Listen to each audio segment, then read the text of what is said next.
अखिलेश के पक्ष में क्या क्या क्या है। राहुल, ये ब्रेकिंग और शॉर्ट बगल में दिखाइएगा। आरक्षण को बड़ा मुद्दा बनाया, नंबर 1 दिखाइए जरा। फिर संविधान को चुनावी एजेंडा बनाया। फिर 1 लाख मिलने के वादे का फायदा, पढ़े लिखे युवा वोटर एसपी के साथ। महंगाई, बेरोजगारी, पेपर लीक मुद्दा बना। आवारा पशुओं को लेकर नाराजगी, टिकट बंटवारे में नई इंजीनियरिंग, छोटी जातियों को पाले में किया आक्रामक चुनावी अभियान। एक और ग्राफिक्स है, ये देखिए। अब ये बड़ा इंटरेस्टिंग है, उम्मीदवारों का सिलेक्शन, बीजेपी का बिगड़ा समीकरण। ये देखिए, दिखाइए जरा राहुल, दिखाइए।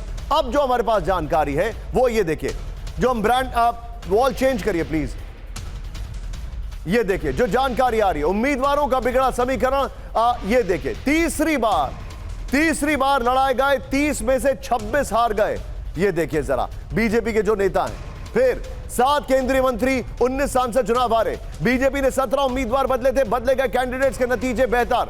50 कैंडिडेट्स बदलने की चर्चा थी। उम्मीदवारों के प्रति सत्ता विरोधी लहर थी। राहुल, जो पहले वाली वॉल है उसको लीजिए और अखिलेश की ब्रेकिंग और शॉट लीजिए। सीधे चलिए पंकज भाई के पास। पंकज भाई, अखिलेश एक बहुत बड़ा गेम चेंजर साबित हुए हैं।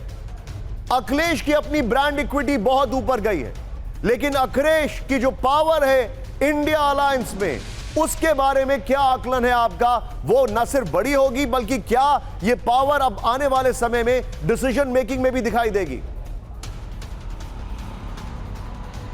जी हाँ, बिल्कुल वो निर्णायक रोल में नजर आएंगे, इसमें कोई दो राय नहीं। और देखिए, कांग्रेस के बाद सबसे बड़ी पार्टी अगर इंडिया ब्लॉक में है तो वो समाजवादी पार्टी है। और यूपी में इन दोनों का, यानी 2 लड़के जिनके बारे में कहा जाता था, तालमेल बहुत अच्छा है। और दूसरी बात अगर आप देखेंगे, जहाँ तक सरकार बनाने की बात हो, विक्रांत अभी कह रहे थे सहयोगियों से पूछकर, तो जैसा राहुल गांधी ने कल ये बात कही थी, राहुल गांधी की राय के भी पक्षधर अखिलेश यादव है। वो नहीं चाहते कि जब उनके पास नंबर नहीं है तो अभी सरकार बनाने की कोई कोशिश इंडिया गठबंधन की तरफ से करनी चाहिए। उनका पूरा फोकस आगे के चुनाव और 2027 के यूपी के विधानसभा चुनाव पर है।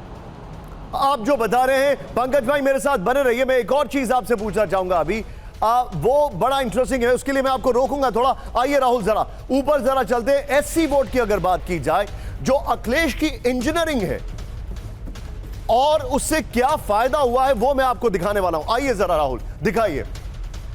ये पूरा ग्राफिक्स देखिए, हमारी टीम ने बहुत अच्छे से ग्राफिक्स बनाया है।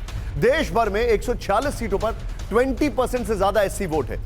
अब आप यहां पर आंकड़ा देखिए, एनडीए 90 था 2019 में, 2024 में 54 हुआ। Wait, hold it. 2019 में एनडीए के पास 43.2% था वोट शेयर, अब कम होकर 37.7% हो गया। ये देखिए आप किस तरीके से, हमारी ग्राफिक्स टीम के कुछ लोग यहां से जा रहे हैं, they have done an excellent job. ये देखिए 2019 की अगर बात की जाए, इंडिया अलायंस 24 सीटें थी। एससी वोट अगर बात की जाए 20% से ज्यादा, 146 सीटों में से 24, बस 24। इस बार देखिए आंकड़ा 85। मैं पंकज भाई के पास वापस आ रहा हूं, 85। यहां पर देखिए इंडिया अलायंस का जो वोट शेयर था 20.4% से बढ़कर कितना हो गया? अब हो गया 44.5%। ये 37.7% है। 146 सीटें, 20% से ज्यादा SC vote. Others worth are paying attention, 32 सीटें थी, अब 7 हो गई हैं। वोट शेयर 28.5% था, 14.7% हो गया। लेकिन इससे भी इंटरेस्टिंग है यूपी। अब यूपी की बात कर रहे हैं तो मैं पंकज भाई के पास जरूर आऊंगा। ये देखिए कैसे बटा एससी वोट। यूपी में 44 सीटों पर 20% से ज्यादा एससी वोट है। हुआ क्या? ये जो हमारे डेटा मोशाए हैं उनका डेटा है। 33 सीटें थी, ये देखिए 33 सीटें। ये 33 सीटें जो एनडीए की थी, ये हो गई 13 यूपी में। वोट शेयर 46.8% से 40.8% हो गया। यहां पर एक सीट थी इंडिया अलायंस की 2019 में, अब 30 हो गई, 44.4%, 7.5% से वोट शेयर बढ़ गया है। यूपी की मैं बात कर रहा हूं। अदर्स 38.7% और अब 14.7%। 10 सीटें थी, सिर्फ एक बची है।